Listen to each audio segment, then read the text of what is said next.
Okay, so we are done with paper 1। अब paper 2 की बात करते हैं। O level Urdu paper 2।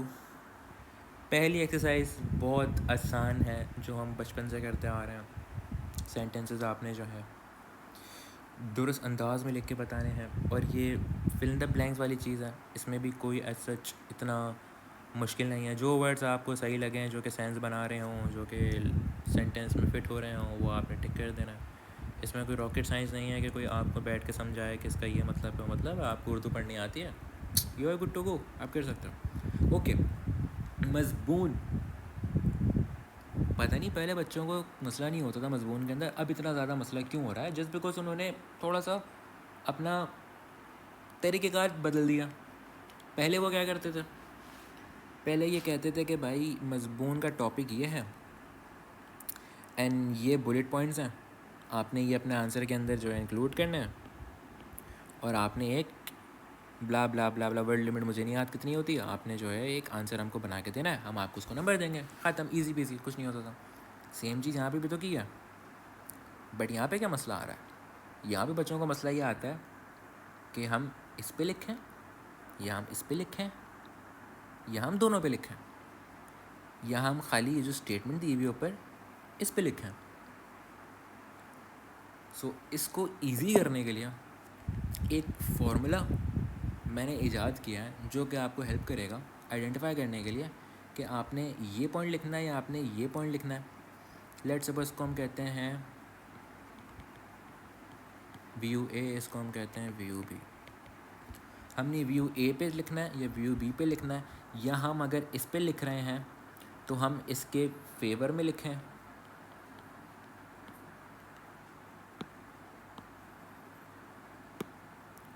या अगर हम इस पे लिख रहे हैं तो हम इसके बारे में ज़्यादा लिखें और इसके बारे में हम अगेंस्ट लिखें, इसकी सपोर्ट में लिखें और दूसरे वाले के अगेंस्ट में लिखें, या वाइस वर्सा। हम इसको सपोर्ट करते हैं, इसके सपोर्ट में लिखेंगे और इसके अगेंस्ट में लिखेंगे। बट द थिंग इज़, बिल्कुल ऐसा होता है। ये सवाल ज्योग्राफी में भी आता है, हिस्ट्री में भी आता होगा, उर्दू में भी आता है कि आपने किसी एक पॉइंट को सपोर्ट करना होता है, लिखना होता है। कुछ टीचर्स कहते हैं कि आपने अगर व्यू ए के बारे में लिख रहे हो तो 3 आप व्यू ए के सपोर्ट में लिख दो और 3 आप जो हो व्यू बी के अगेंस्ट लिख दो। आपके 6 नंबर पूरे हो गए, 6 पॉइंट्स पूरे हो गए, आपका आंसर हो जाएगा। ठीक है, बट मैं ये कहता हूँ कि आपने अगेंस्ट लिखो, बिल्कुल लिखो, बट इस तरह ना लिखो कि ऐसा लगे कि आप अपने टॉपिक से हट रहे हो। इसका ईजी फार्मूला मैं आपको बताऊं आइडेंटिफाई करने का कि आपने इस पे लिखना है, इस पे लिखना है। कुछ सवाल ऐसे भी होते हैं जिनमें दोनों बातें सेम होती हैं और वो स्टेटमेंट के साथ जाए रहते हैं। उसमें भी बच्चे जो हैं एक लिख के आते हैं, एक नहीं लिख के आते हैं। सो पहले तो आपको मैं एक स्टेप बताता हूँ आइडेंटिफाई करने का कि हमने लिखना किस पर है। पहले तो हैं आप जो हो ये देखोगे कि मैं स्टेटमेंट से अग्री करता हूँ या नहीं, और आप उसके आगे लिख लोगे कि ये स्टेटमेंट पॉजिटिव है या नेगेटिव है। इसकी छोटी सी एग्जांपल है कि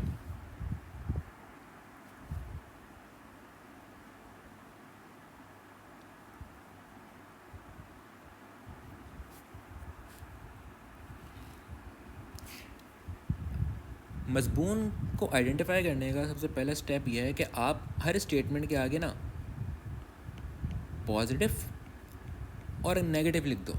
अब ये कैसे लिखेंगे? ये हम इस तरह लिखेंगे। अब लेट्स सपोज हम बयान पढ़ते हैं, स्टेटमेंट पढ़ते हैं। स्कूल के तमाम तालिब इल्मों का गैर निसाबी सरगर्मियों में हिस्सा लेना ज़रूरी है। अब आपने ये स्टेटमेंट पढ़ी, अब आपको स्टेटमेंट पढ़ के क्या समझ आ रहा है कि ये स्टेटमेंट इट्सेल्फ एक पॉजिटिव स्टेटमेंट है या नेगेटिव स्टेटमेंट है? मुझे तो ये लग रहा है हिस्सा लेना ज़रूरी है, मैं समझता हूँ हाँ बिल्कुल ज़रूरी है, तो मैं बोलूँगा कि मेरे लिए ये स्टेटमेंट पॉजिटिव है। सबसे पहले तो आपने ये करना है, ठीक है। सेम गोज़ फॉर व्यू ए और व्यू बी। आपने ये पढ़ना है व्यू ए। कामयाबी हासिल करने के लिए ज़रूरी है कि सिर्फ पढ़ाई पर तवज्जो दी जाए। अब मेरे लिए ये पॉइंट है नेगेटिव, तो मैं लिख दूँगा नेगेटिव। नेगेटिव क्यों है? क्योंकि मेरा पॉइंट ऑफ व्यू ये है कि सिर्फ पढ़ाई पर तवज्जो देने से कामयाबी हासिल नहीं होती, हमें दीगर एक्टिविटीज़ में भी हिस्सा लेना चाहिए। तो मेरे लिए ये पॉइंट हो गया नेगेटिव। इस पॉइंट पे आते हैं, गैर निसाबी सरगर्मियों में हिस्सा लेने से बाकी मज़ामीन में भी मदद मिल सकती है। अब मेरा पॉइंट ऑफ व्यू भी यही था, तो मैं इसको बोलूँगा मेरे लिए ये पॉजिटिव है। मतलब इस स्टेटमेंट की नेचर और इस स्टेटमेंट की नेचर इटसेल्फ क्या है, पॉजिटिव और नेगेटिव। ये पॉइंट पढ़ने से आपको लगेगा कि नहीं यार थोड़ी सी नेगेटिव बात है, थोड़ी सी जो है गलत बात है, ऐसा नहीं होना चाहिए, मैं आपके पॉइंट से अग्री नहीं करता, तो हमने लिख दिया नेगेटिव। इटसेल्फ ये नेगेटिव बात है अगर हम कंसिडर करें। अब मसला ये आता है कि हम किस पे लिखें। स्टेप 1 हमने कर लिया। स्टेप 2 हम ये करेंगे कि हम स्टेटमेंट से अग्री करते हैं या डिसएग्री करते हैं। आपने तो पहले ये आइडेंटिफाई करना है कौन सी स्टेटमेंट से, इस वाली स्टेटमेंट से। स्कूल के तमाम तालिबे इल्मों का गैर निसाबी सरगर्मियों में हिस्सा लेना ज़रूरी है। मैं समझता हूँ बिल्कुल ज़रूरी है, तो मैं कहूँगा भाई मैं इस पर अग्री करता हूँ, और मेरे लिए ये स्टेटमेंट क्या है, पॉजिटिव। तो अगर मैं पॉजिटिव स्टेटमेंट के साथ जा रहा हूँ तो मैं पॉजिटिव वाला पॉइंट लिखूँगा, नेगेटिव वाला क्यों लिखूँगा। अभी मैं आगे बताता हूँ कि नेगेटिव वाले को किस तरह हमने काउंटर करना है। बट व्हाट इफ़ एक बच्चा है, वो कहता है नहीं भाई मुझे तो खेल कूद नहीं पसंद, मैं तो सही समझता हूँ कि पढ़ाई ही करते रहो एंड उसी में कामयाबी है। तो वो क्या करता है, वो कहता है कि मैं इस स्टेटमेंट से डिसएग्री करता हूँ। ठीक है, अब जब वो इस स्टेटमेंट से डिसएग्री करेगा, जबकि इस स्टेटमेंट की नेचर क्या थी, पॉजिटिव, लेकिन वो क्या कर रहा है, डिसएग्री कर रहा है, तो उसके लिए ये स्टेटमेंट फ्लिप हो जाएगी, कन्वर्ट हो जाएगी नेगेटिव में। यहाँ तक बात समझ आई किसी को? मीन्स कि अगर वो इस स्टेटमेंट से डिसएग्री करता है तो स्टेटमेंट की नेचर क्या थी, पॉजिटिव, लेकिन वो डिसएग्री कर रहा है तो उसके लिए क्या हो जाएगी, नेगेटिव। तो आप जब नेगेटिव के बारे में लिख रहे हो तो आप पॉइंट कौन सा सिलेक्ट करोगे, पॉजिटिव वाला या नेगेटिव वाला? जाहिर सी बात है नेगेटिव वाला, सिंपल। तो आप अगर इस स्टेटमेंट से अग्री करते हो तो आपके लिए पॉजिटिव ही रहेगी, तो आप ये पॉइंट लिखोगे, मतलब मेन फोकस आपका इस पॉइंट पे होगा। और अगर आप इसे डिसएग्री करते हो तो आपके लिए, आपके आंसर के लिए ये हो गई नेगेटिव, नेचर तो उसका पॉजिटिव ही रहेगा, लेकिन आपके आंसर के लिए नेगेटिव हो गई, तो आप नेगेटिव वाले में नेगेटिव ही पॉइंट लिखोगे। सबसे इजी काम ये आइडेंटिफाई करने का कि हमने मजबून में कौन सा व्यू पे लिखना है। ठीक है, ये हो गया। स्टेप 3 आप क्या करोगे, पॉइंट्स गैदर करोगे या सोचोगे, ब्रेनस्टॉर्मिंग करोगे। ठीक है, जो भी आपका मेथड होता है करने का वो आप करोगे, पॉइंट्स बना लो या जो है माइंड मैप बना लो प्रॉपर, जो भी करना है उससे करके देना आप अपना आंसर मजबून में शुरू कर दोगे। अच्छा, अब बात होती है कि अगर मैं पॉजिटिव लिख रहा हूँ तो मैं पॉजिटिव लिखूँगा तो मुझे इसके अगेंस्ट भी लिखने पड़ेंगे, ऐसा ही है ना। अगर मैं कहता हूँ सरगर्मियों में हिस्सा लेना ज़रूरी है तो मैं ये लिखूँगा गैर निसाबी सरगर्मियों में हिस्सा लेने से बाकी मज़ामीन में भी मदद मिल सकती है। मैं इसको हाईलाइट करूँगा कि बिल्कुल मिलती है। मैं उसके काउंटर आर्ग्यूमेंट्स के जो पॉइंट्स होंगे, वैलिड पॉइंट्स जो होंगे, लॉजिकल पॉइंट्स जो होंगे, मैं वो लिखूँगा। अब मैंने इसके 3 पॉइंट्स लिख दिए, क्या मुझे इसके अगेंस्ट में लिखने की ज़रूरत है?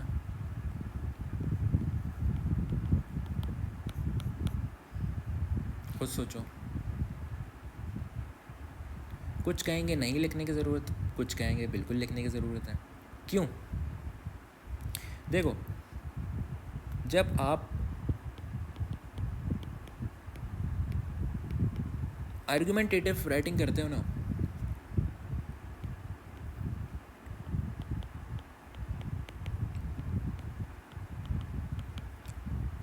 आपका आर्गुमेंट बेस किस पे करता है?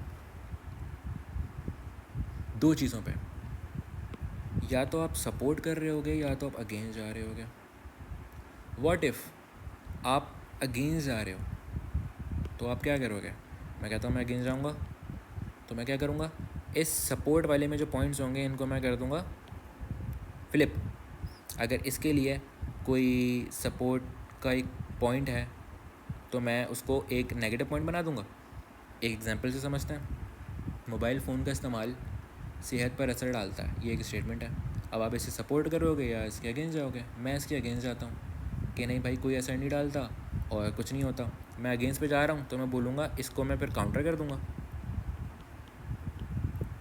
कि भाई कोई असर नहीं होता, इसके बदले तो हमारे काम और आसान हो जाते हैं, दिस एंड दैट। बट अगर मैं कहता हूँ नहीं, मैं इस बात को सपोर्ट कर रहा हूँ कि हाँ असर जाता है, तो जो काम आसान वाला पॉइंट था अब मैं उसको काउंटर कर दूँगा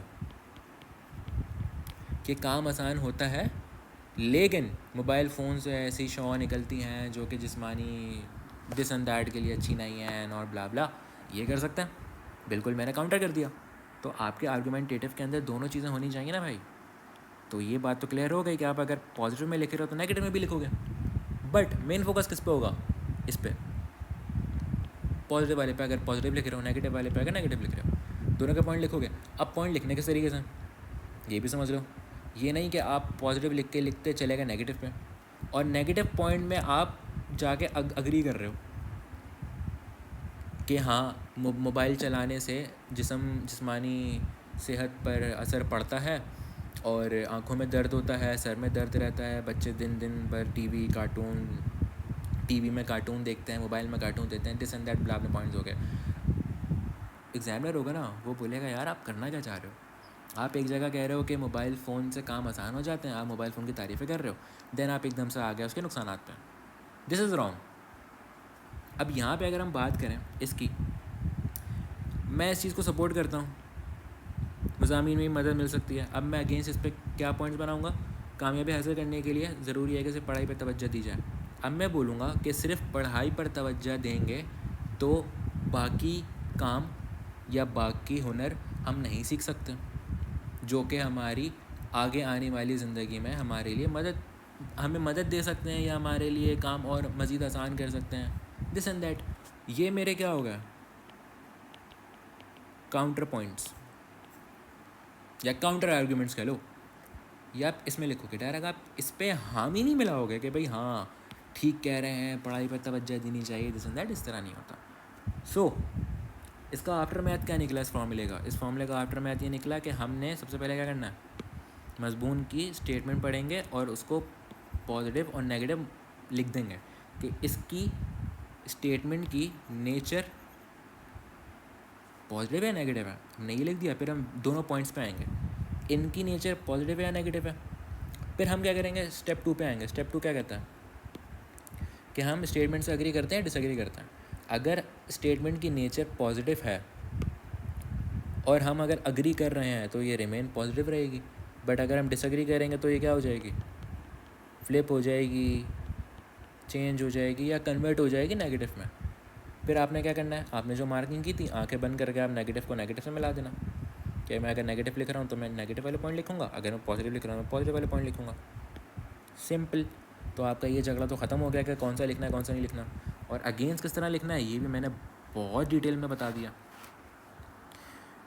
अब दोबारा आते हैं इस चीज़ पे कि वो क्या कह रहे हैं। वो कह रहे हैं मवाद के लिए 10 नंबर मिलेंगे और ज़बान और तर्ज़ तहरीर के लिए 10 नंबर मिलेंगे। अब यहाँ लिखा है ज़बान और यहाँ लिखा है तर्ज़ तहरीर। तर्ज़ तहरीर होता है आपका स्ट्रक्चर। स्ट्रक्चर का मतलब ये होता है सीक्वेंस, कि पहले कौन सी बात आ रही है, दूसरी कौन सी बात आ रही है, तीसरी कौन सी बात हो रही है, और क्या ये बात आपस में लिंक्ड भी है या नहीं। या पहले आप बात कुछ और कर रहे हो, दूसरे में आप कुछ और बात कर रहे हो, तीसरे में आप कुछ और बात कर रहे हो, जो कि सेंस नहीं बना रहा, एक फ़्लो नहीं बना रहा। तो ये आपने इसका ख्याल रखना है। वर्ड लिमिट कितनी है, 200। मैक्स कितना जा सकता है, 210। बेटर कितना है, 200 ही रहें। व्हाट इफ़, अच्छा कुछ बच्चे ऐसे सवाल करते हैं कि सर अगर 201 चले जाएं, सर अगर 198 रह जाए, सर मेरा तो 192 था। लेस देन 200 है, यू आर गुड। इस इक्वल टू 200 है, वेरी गुड। ग्रेटर देन 200 है तो ये हो जाएगा डेंजर। कितना डेंजर वो भी देखते हैं। 200 से 210 है लेस डेंजर, और अगर 210 अबव है सो मैनी डेंजर। तो आपने इसका ख्याल रखना है। अच्छा, आई होप आपके मजमून समझ आ गया होगा। 20 में से 20 आपने अचीव करने, 20 में से 20 नहीं आता तो अपना गोल रखो कि मैंने 18 तो अचीव करना ही करना है। इसको कैसे करेंगे? 5 रुपये घर पे प्रैक्टिस करेंगे आराम से बैठ के, पॉइंट्स बनाएंगे। अच्छा, 5 रुपये, अब टाइम नहीं है इतना तो कौन सा आप पूरा फिल करोगे? कुछ करना, कुछ को क्या करना, यहाँ पे लिखना ये मेरा है स्टेटमेंट, जो उस स्टेटमेंट ऊपर था यहाँ पे बयान लिख देना उर्दू में, और इधर एक कॉलम बना लेना कि मैं अगर इसको सपोर्ट करता हूँ इस बयान को तो मेरे ये नुकात हैं जो कि मैं शामिल करूँगा, और अगर मैं इसके अगेंस्ट जाता हूँ तो मेरे ये नुकात हैं जो कि मैं अपने मजमून में शामिल करूँगा। इतना समझाने के बाद तो अब किसी को कोई खलल नहीं रह गई होगी, किसी के दिमाग में कोई खलल नहीं होगी कि हमें करना किस तरीके से। ट्रांसलेशन, इसको समझाने की कोई ज़रूरत नहीं, ठीक है। इसमें बस ये गलती ये नहीं करना कि आप एज़ इट इज़ इस वर्ड को उर्दू में लेके आ रहे हो। दा का उर्दू क्या होता है, ओरिजिन का उर्दू क्या होता है, ऑफ का उर्दू क्या होता है, लैफ का उर्दू क्या होता है, इस तरह नहीं करना। हिज्जे नहीं करना। आपको ट्रांसलेशन करनी कैसे? एक पूरा सेंटेंस पढ़ो, ये पूरा सेंटेंस पढ़ो, और देन उसके आप उसको उर्दू में लेके आओ। हिज्जे करोगे ख़ुद भी कंफ्यूज हो जाओगे, आपका आंसर के अंदर कोई सीक्वेंस नहीं रहेगा, कोई लॉजिकल, आपका आंसर लॉजिकल तो नहीं कहेंगे इसमें, बट ये कहेंगे कि कोई क्लियर नहीं होगा आपका आंसर अनक्लियर रहेगा कोई। अच्छा, इसमें अनक्लियर की वो रखना, इसमें अपना टेंसेस का ख्याल रखना और ग्रामर बच्चे करते हैं। और आई गेस स्पेस इतनी ठीक है, इससे ज़्यादा तो नहीं जाते, लेकिन अगर कोई चला गया तो उसको अपना नुकसान है। आप इस तरह क्या करो कि 1-2 लाइन पहले ही ना यहाँ पे एक छोटा सा डॉट लगा लिया करो कि मैंने इससे आगे नहीं जाना। तो आप जब यहाँ तक पहुँचोगे तो आपको पता होगा यार मेरे पास 30 स्पेस रह गई है, अब मैंने क्या करना है। ये चीज़ ट्रांसलेशन में तो नहीं है, इसमें कोई चीज़ स्किप नहीं कर सकते, ये चीज़ मजमून में हो सकती है। मजमून में आप यहाँ पे लगा लो एक छोटा सा पॉइंट कि जब आप यहाँ तक पहुँचोगे आपको पता चलेगा यार यहाँ पे ख़त्म करना है, मेरे कितने पॉइंट्स रह गए। तो आपको अगर याद आया कि भाई जगह कम है तो आप क्या करोगे, समराइज़ करना शुरू कर दो, ठीक है। थोड़ा सा अच्छे वर्ड्स यूज़ करके उसको थोड़ा सा समराइज़ करने की कोशिश करो। थोड़ा सा ज़्यादा आप अगर उसको लंबा करोगे तो आपकी लाइन शुरू हो जाएगी। अच्छा, एक और चीज़ जो बच्चे कहते हैं वो ये कहते हैं कि हम वर्ड काउंट कैसे करें, कैम्ब्रिज कैसे करता है। कैम्ब्रिज क्या करता है, कैसे करता है, ये किसी टीचर को नहीं पता। हाँ, जो पढ़ा चुके हैं, जो कि बहुत एक्सपीरियंस टीचर हैं, उनको शायद आइडिया हो कि कैम्ब्रिज चेकिंग कैसे करता है, कैम्ब्रिज जो है वर्ड काउंट कैसे करता है। जो हमें पता है, जो हम बच्चों को बताते हैं वो ये होता है कि लेट सपोज़ यहाँ पे आपने लाइन लिखी और हमने देखा इन तीनों लाइनों में से ऑन एन एवरेज निकाला कि इसमें आपके 8 वर्ड्स आ रहे हैं, इसमें आपके 10 आ रहे हैं, इसमें आपके 12 आ रहे हैं। और हमने अगर बाकियों में देखा, हमने ये देखा कि यार लेस देन 8 हैं और इज़ इक्वल टू 12 हैं, मतलब नहीं, इज़ इक्वल टू 8 और इज़ इक्वल टू 12, मतलब 8 और 12 ये कह लो। या इसको इस तरह नहीं, इसको हम इस तरह करते हैं कि भाई हमने आपकी 5-6 लाइन्स देखी या बीच में से कहीं से भी आपका एक पैराग्राफ उठा लिया और हमने एक लाइन के अंदर देखा और एन एवरेज 8 से 12 वर्ड्स हैं, ठीक है। तो हम अब कंसिडर करेंगे 10, एक लाइन में 10, या हम किसी भी एक रैंडम लाइन पकड़ लेंगे, उसमें हम देखेंगे भाई इसमें कितने आ रहे हैं, 11 आ रहे हैं, तो हम बोलेंगे भाई एक लाइन में 11 वर्ड्स हैं। इसी तरह 8 होंगे या 9 होंगे। कुछ लोगों की राइटिंग बड़ी बहुत होती है तो उससे क्या होता है, उसमें वर्ड्स कम आते हैं, कुछ के 7 वर्ड्स आते हैं, कुछ की राइटिंग छोटी होती है उसमें 10 भी आ जाता है। तो अगर राइटिंग आपकी बड़ी है तो आपने इस तरह प्रैक्टिस करनी है घर पे कि आपके वर्ड लिमिट भी एक्सीड ना हो और आपकी जगह भी, ठीक है। लेट सपोज आपकी एक लाइन के अंदर आ गए 10 वर्ड्स ऑन एन एवरेज, तो हम क्या करेंगे, लाइन गिनना शुरू कर देंगे, 1 2 3 4 5 6 7 8 9 10। कितने वर्ड्स का है, 200 का, 11 12 13 14 15 16 17 18 19 20। ये हम बोलेंगे यहाँ पे हमारे अप्रॉक्स 200 वर्ड्स हो गए। हमने यहाँ पे एक लगा दिया डॉट कि हमने यहाँ पे आंसर रोकना है। अच्छा, ये आपने करना है तब है जब आप 3-4 लाइनें लिख चुके हो अपने आंसर की, फिर आपने उन्हें एवरेज निकालना है, 10 वर्ड्स हैं, फिर आपने यहाँ के डॉट लगा देना है कि भाई यहाँ पे मेरे 200 वर्ड्स पूरे हो रहे हैं, मुझे इससे आगे नहीं जाना। तो जब आप यहाँ तक पहुँचोगे तो आपको पता होगा कि यार मुझे इससे आगे नहीं जाना, अपना आंसर समराइज़ करना शुरू कर दो। वो आपके लिए एक वार्निंग आ जाती है, खुद ही अपने लिए एक वार्निंग बना लो, इससे पहले कि कैम्ब्रिज आपको एक झटका दे अच्छा सा। ठीक है, तो ये था, इस तरह आपने जो एनालाइज़ करना है और वर्ड काउंट का इस तरह ख्याल रखना है। बाकी तो ऐसा कुछ पेपर 2 में नहीं है। आई होप आप लोगों को जो है ये पैटर्न समझ आ गया होगा और पेपर अटैम्प्ट किस तरह करते हैं ये समझ आ गया होगा। इसमें भी अगर कोई मसले हैं सो आप पूछ सकते हो और ये फ़ाइल मैं अटैच कर दूँगा, पता नहीं कैसे करूँगा बट कर दूँगा। या और कुछ तो नहीं है।